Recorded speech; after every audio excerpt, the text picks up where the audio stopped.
Hello, bonjour et merci d'écouter, de regarder ce nouvel épisode du podcast Le bonheur me va si bien. Nouveau type d'épisode, je vais les appeler les épisodes coach, donc c'est le coach 01, dans lesquels je vais sélectionner en fait des questions que vous me posez régulièrement et je vais vous répondre en toute simplicité, un peu comme je pourrais le faire en tant que coach, parfois en tant que confidente, parfois en tant qu'accompagnante ou consultante, peu importe des casquettes. Je vous dirai d'ailleurs à quel moment j'emploie quelle casquette. Et aujourd'hui, j'ai sélectionné une question qui revient énormément en ce moment, qui est mon parcours. Comment j'ai osé, comment j'ai fait pour me lancer dans ce projet. Donc, dit autrement, on pourrait le dire comment j'ai créé et développé ce business ou comment j'ai développé un side project. Donc, comment j'ai fait? En fait, je crois que je n'en sais pas grand-chose, mais quand je regarde avec le recul, il y a deux choses qui sont importantes qui me viennent à l'esprit. Sachez que je n'ai absolument pas préparé. Ce que je vais vous dire, c'est vraiment d'une mode naturelle, comme si on était là toutes les deux en face à face, comme si on prenait un café ou comme si vous étiez une de mes coachées. La première chose, c'est la passion. La passion, vraiment cette passion, ce moteur que j'avais, ce sentiment d'être au bon endroit avec les bonnes personnes, cet alignement que j'ai ressenti dès que j'ai commencé à échanger avec la communauté.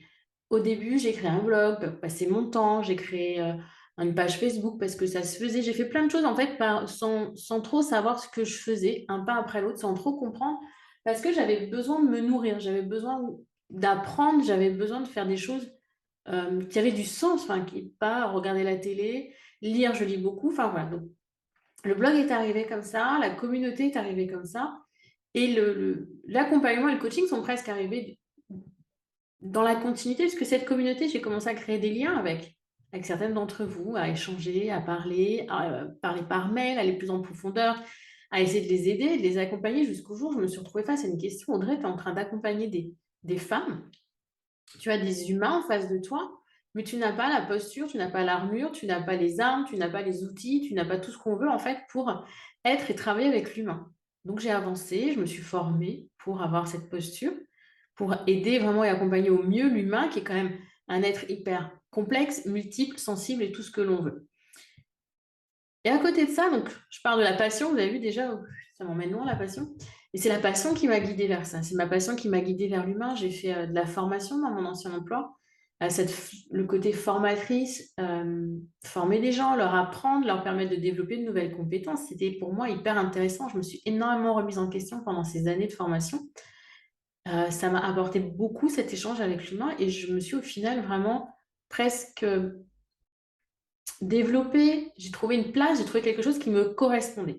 Et de pouvoir mettre ça à mon propre service, de pouvoir mettre ça vraiment en application, entre guillemets, pour une communauté qui était mienne, je mets des guillemets, hein, celle qui ne me voit pas, je mets des guillemets, mais eh ben, c'était juste mais magique pour moi. C'était vraiment passion et magique. Et la deuxième chose importante, c'est un petit pas après l'autre. J'ai vraiment avancé quand j'y réfléchis. Vous imaginez, de 2016, j'ai créé mon blog jusqu'à 2020. Blog, créer une newsletter, créer une page Facebook, créer un compte Instagram, un compte Pinterest. Certes, je le faisais en parallèle de mon travail, donc je n'avais pas non plus un temps de malade à consacrer à ça. Soyons honnêtes, c'était un side project, donc un projet parallèle qui était une passion, comme d'autres vont aller faire de l'équitation, du golf, du tennis, de la marche, peu importe. Moi, c'était ça. Mon passe-temps, mon sas de décompression, c'était ça. Et tout petit mini pas après l'autre, j'ai appris, j'ai testé, et puis ce qui était très difficile au début m'a paru de plus en plus simple, et ainsi de suite.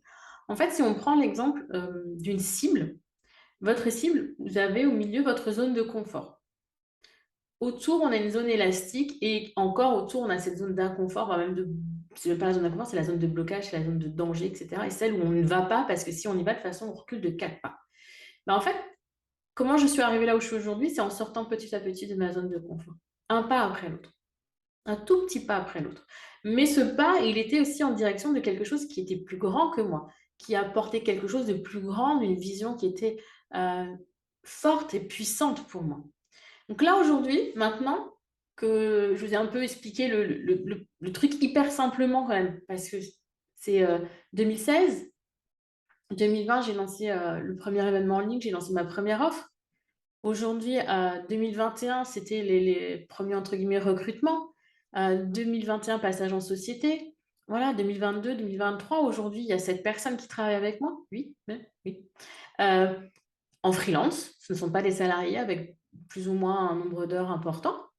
Mais il y a 5 ans, jamais j'aurais cru que je serais là aujourd'hui. Donc si j'y suis arrivée moi, c'est que vous pouvez y arriver aussi. Et pour ça, il vous faut vraiment un moteur, un pourquoi profond, une passion, quelque chose qui vous anime profondément et avancer un pas après l'autre sans regarder la montagne. Parce que quand j'ai commencé il y a 6 ans et demi, mon blog, si je m'étais dit qu'un jour je gagnerais ma vie comme ça, je ne suis pas certaine que j'y serais allée. J'avais beaucoup moins confiance à l'époque, un pas après l'autre. Ça, c'est hyper important. Donc là, je vais repasser ma casquette de coach et je vais te demander, vous demander à vous là, qui m'écoutez, qui me regardez. Qu'est-ce qui réellement est profondément important pour vous? Là, maintenant. Celles qui ont cette envie de créer quelque chose, un projet comme j'ai pu le faire moi, que ce soit business en ligne, que ce soit reprendre l'entreprise familiale, que ce soit devenir fleuriste, que ce soit voyager, enfin, qu'est-ce qui vous motive là-dedans? Qu'est-ce qui vous anime profondément? C'est ça, c'est vos bougies, quoi, c'est à l'intérieur de vous, c'est votre moteur. Connectez-vous à ça, connectez-vous à ce que ça vous procure. Puis un petit pas après l'autre, avancez dans cette direction. Je sais que parfois on manque d'autorisation aussi. On manque de se dire: «Ah, j'en suis capable, j'en ai le droit, je suis authentique, je suis légitime». Il y a plein de croyances, il y a plein de blocages, il y a plein de syndromes, il y a plein de choses horribles. On va pas en parler là. Mais un petit mini qui pas après l'autre, et ben, on avance dans cette direction. Donc quelle est votre passion là? Qu'est-ce qui vous anime vous? Quel est le premier petit pas que vous pourriez faire? Puis essayez de voir celui de juste d'après, sans regarder trop loin la montagne, sans regarder, l'Everest là, hein. On va se concentrer, sur la petite bosse là qu'il y a à passer. C'est ça en fait, c'est vraiment vous concentrer là-dessus, mais surtout, surtout pour garder cette motivation et réussir à aller au bout de votre projet, c'est rester connecté à son pourquoi profond. Le vôtre, pas celui des autres, pas celui de la société, pas celui de ce qu'on vous dit, il faut que, je dois, machin. Non, moi j'ai envie. Moi, ça, ce que je fais là, ça me passionne, ça me guide, ça me bouge. Important. Et si vous vous intéressez un peu au design humain, reconnectez-vous à votre stratégie, à votre autorité.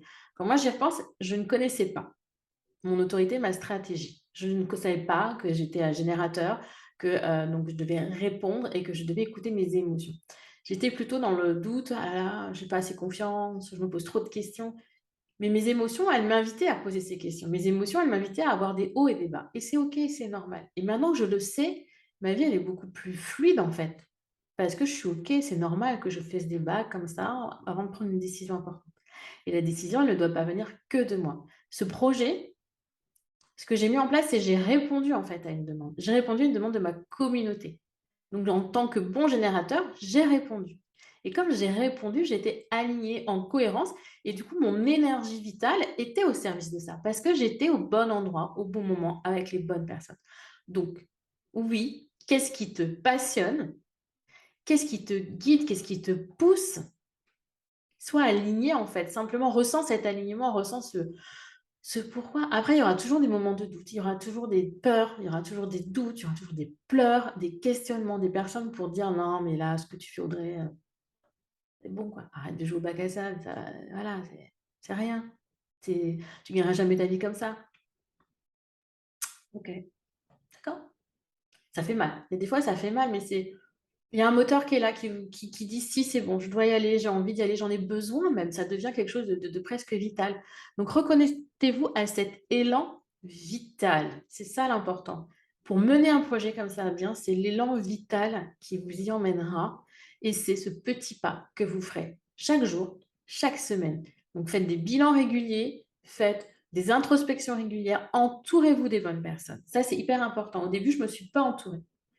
Maintenant, croyez-moi, je m'entoure partout, partout, partout. Partout où il y a des petits espaces là où des doutes, des trucs, je m'entoure de d'autres entrepreneurs qui en sont à des niveaux différents, plus, moins haut, peu importe, mais qui sont là pour m'écouter, que je peux écouter, qui vont m'apporter, on va s'apporter.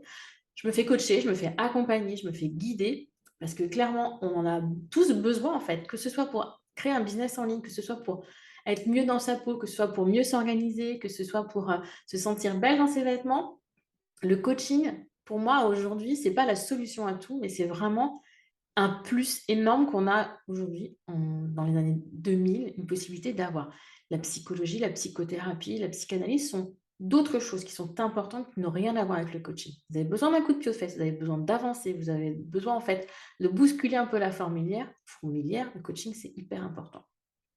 Donc il y a tout ça et je me forme aussi, je me suis aussi beaucoup formée, j'adore ça parce que quand on découvre un univers comme le business en ligne comme ça d'un coup d'un seul, ça fait hyper froid dans le dos quand même. Là aujourd'hui, j'accompagne de jeunes entrepreneurs à se lancer. Et elles ont face à elles un océan de possibilités, d'outils, de choix, de choses à faire, c'est juste impressionnant. J'ai eu cette chance, moi, de ne pas avoir ce besoin au départ. J'ai créé un blog, puis ce blog, j'ai voulu partager. Et en fait, quand on crée un business, aujourd'hui, c'est un petit peu la même chose. Il ne faut pas non plus être trop pressé. C'est étape après étape. Dans n'importe quel projet, ne soyez jamais non plus hyper pressé. Ce qu'il y a de challengeant et ce qui peut être un petit peu bloquant, c'est le temps que l'on se donne pour réaliser cet objectif, pas l'objectif en lui-même. C'est-à-dire, je peux me dire: «Ah tiens Audrey, je vais me mettre à courir un marathon». Moi, courir un marathon, j'ai mal à la hanche, je m'entraîne jamais, je cours pas, c'est pas mon truc. Si je me dis: «Je le fais dans 6 mois», c'est mission impossible. Si je dis: «Je le fais dans 2 ans», bah là, ça paraît plus atteignable, ça paraît plus logique, ça paraît plus normal. Donc ce qui est gênant, c'est pas l'objectif que l'on se donne, c'est le temps que l'on se donne. Et moi, j'en suis là où j'en suis aujourd'hui, mais j'ai commencé réellement en 2016. J'ai commencé en 2016. Donc prenez ce temps aussi. Essayez de on veut dire qu'en commençant quelque chose aujourd'hui, même si vous n'avez pas les résultats demain, les résultats finiront par arriver. Et ça, c'est magique parce que, par contre, si vous ne changez rien maintenant, il n'y a rien qui changera dans 6 ans, ni dans 2, ni dans 1, ni dans 20. Donc, c'est aujourd'hui que vous devez mettre en place les petits pas et les petites actions qui vous mèneront là où vous voulez être dans 1 an, 2 ans, 3 ans ou 10 ans. Voilà. Voilà, en fait, c'est vraiment beaucoup de motivation, beaucoup de mindset, d'état d'esprit. Mais croyez-moi que la route, elle est pas toute droite. La route, elle est pas qu'en haut. On a des hauts et des bas. J'en ai eu énormément. J'étais bien entourée aussi d'un point de vue familial. Je suis aussi quelqu'un de très têtu. Quand on me dit: «Tu n'y arriveras pas», j'ai tendance à vouloir dire et prouver le contraire. C'est pas la bonne solution, mais c'est comme ça. Mais en tout cas, entourez-vous, prenez des engagements. Moi, j'étais en ligne, je publiais des articles de blog. Au bout d'un moment, j'ai eu une communauté, donc je m'engageais auprès de cette communauté. C'est pas vis-à-vis de moi que j'ai avancé, c'est vis-à-vis de vous. Et c'est ça, c'est en ça que je ne remercierai jamais assez ma communauté parce que c'est elle qui m'a porté. Et c'est aussi pour ça que quand j'ai quelqu'un que j'accompagne au développement d'un business en ligne, la première chose que je lui fais faire, c'est créer une communauté. C'est ma plus belle richesse à aujourd'hui. Dans la partie business, je ne vous parle pas de ma fille. Mais voilà, mon projet, c'est ça. C'est une passion, un élan vital, des petits pas, un entourage fort, un entourage qui est là, qui me soutient. Alors, vous allez me dire: «Oui, mais moi, j'ai personne dans ma vie qui peut». OK, ça n'a pas toujours été non plus facile avec moi pour mon entourage de voir ce changement, de passer de salarié à entrepreneur et cetera. Mais il y a pas que la famille, il y a pas que les amis qui vous connaissent. Il y a tout un écosystème qui peut aller autour de votre projet, de personnes qui sont dans la même dynamique que vous, qui ont un projet, mais qui est un petit peu différent, mais qui pourrait nanana et cetera. Réfléchissez à ça, mais entourez-vous, en plus de tout ce que je viens de vous dire. J'espère que cet épisode vous a plu. J'ai tenu beaucoup plus longtemps que prévu, puisque j'en suis à 14 minutes de papotage en mode solo. Mais en tout cas, si vous avez des questions sur la gestion d'un side project, l'organisation pure, je pourrais vous faire un épisode vraiment détaillé dessus, quelles sont les étapes à faire, et cetera. Donc n'hésitez pas à revenir vers moi. Vous pouvez m'envoyer un mail à audrey@macohérence.com. Vous pouvez aussi, si vous le souhaitez, bien évidemment, noter cet épisode sur Apple Podcast. Et vous voyez, une semaine sur 2, vous aurez comme ça des épisodes, je vous parle avec cœur ouvert. Et j'espère que ça vous plaira. J'espère que vous apprécierez ce lâcher prise. Il y a peut-être pas d'ordre, c'est peut-être un peu parti dans tous les sens. J'ai peut-être essayé de m'améliorer un peu, mais je n'ai pas envie de prendre de notes, j'ai juste envie d'échanger avec vous, avec toi, en face à face, les yeux dans les yeux pour celles qui me regardent en vidéo ou dans les oreilles pour les autres. Mais pensez à vous, ne vous oubliez pas, restez connectés à ce qui est en vous, qui vous donne vraiment cet élan d'aller vers quelque chose qui vous importe et qui vous porte. Et ça fera toute une différence. Il y aura bien sûr des obstacles. Mais si cet élan est fort, les obstacles, vous parviendrez à les contourner ou à les dépasser. Rendez-vous la semaine prochaine pour un des épisodes plus classiques, du bonheur me va si bien. Pensez aussi à vous abonner à la newsletter parce que dedans, je vous partage des pépites chaque semaine. Vous êtes informés en plus de tout ce que je mets en place, tout ce que l'on met en place avec l'équipe de Ma Cohérence et tenez-vous prêtes puisque bientôt Il y aura des rencontres 5 femmes audacieuses et je suis sûre que les sujets ne pourront que vous intéresser. À très vite. Bye bye.